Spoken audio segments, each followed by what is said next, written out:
At that point, I had been raised in a Christian home. I'd been in church all my life. I loved God very much. I'd been serving Him in significant ways, but I came to a place in my early 30s where I realized that I was empty on the inside, and that there were questions for which I had no answers. There were emotions that I tried to manage but couldn't always fully control. I didn't know what to do with them.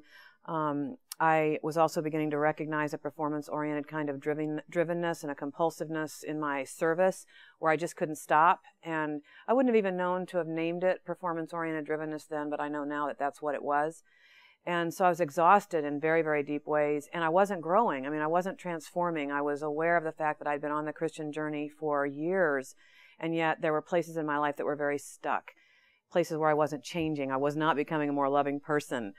Some of those very basics of the Christian life, and that was humbling, and it was astonishing, and it was sobering, and I realized that I needed to seek something different.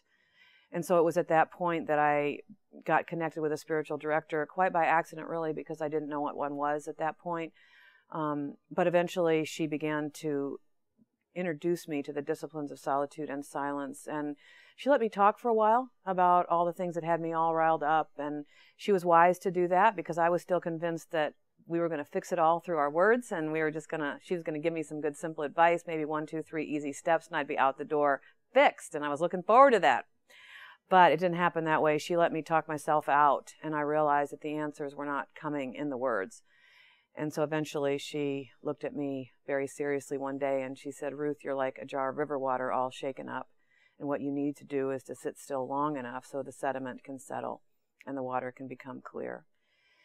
And that was quite an invitation for me. It was new because of the kind of Christianity that I'd been raised in, which was very heady and very wordy and very busy and very activity-oriented, very service-oriented. And nothing wrong with that. Very good things come from that. But I'd come to the end of what it could do for me at that point.